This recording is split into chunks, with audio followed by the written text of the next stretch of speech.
most people with hepatitis C require public support to pay for their medication, which at the moment is the case. A vast majority of treatment in Canada at the moment for hepatitis C occurs through public payer systems.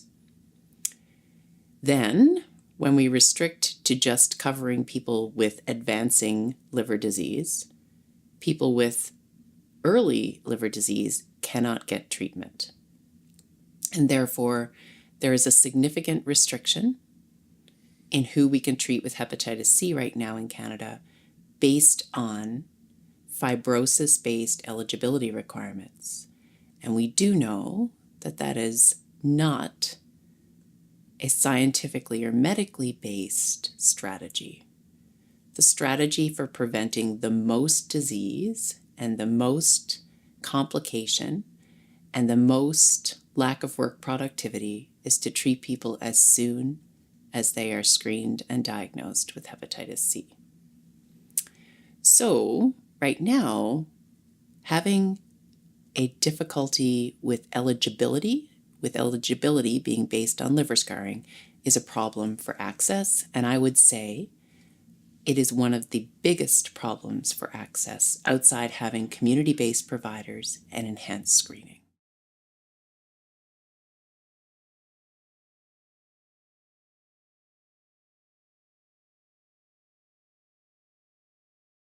I think there's two access and follow-up issues here. There's one waiting for treatment, and I think there's a lot of red tape and rigmarole that goes through with trying to find the funding to cover.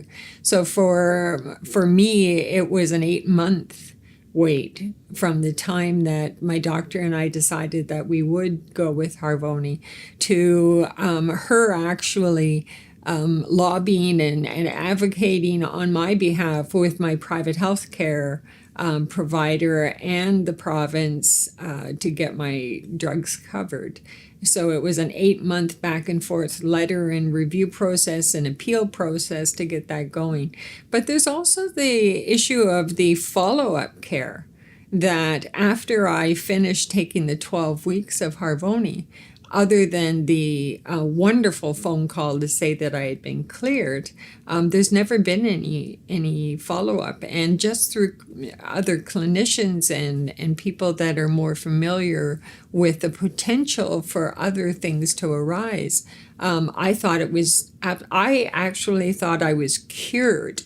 But when I looked into it, I still carry the antibodies, and there are potential higher risks for possibly a liver cancer and things that we don't know about at this point. Limitations on access are a challenge. They're a huge challenge. And, I don't want to oversimplify it and say that everybody should and needs to be treated tomorrow with hepatitis C. Sure, I would love it if we could treat everyone tomorrow, but even if the drugs were very inexpensive, it would be difficult to do, to have all the medical infrastructure, to have people getting into the places they need to get to receive that care.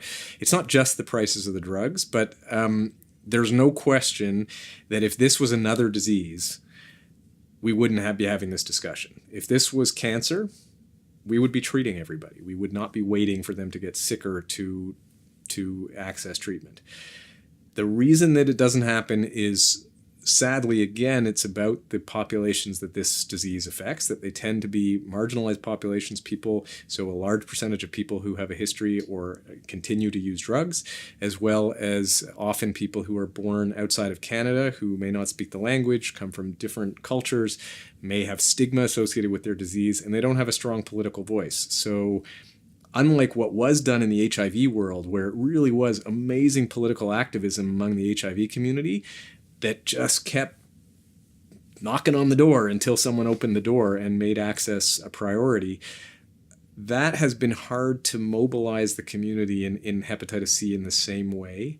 And unfortunately, I think it's been hard to engage politicians about finding the money to treat everybody. People have focused on the cost of the therapy, and that unfortunately has drowned out the medical miracle that is what these treatments are. And that is sad that people have focused on that. I'm not justifying the costs at all. They're too high. But even with these costs, treating everyone with hepatitis C is a highly cost-effective thing to do, and we should be doing it.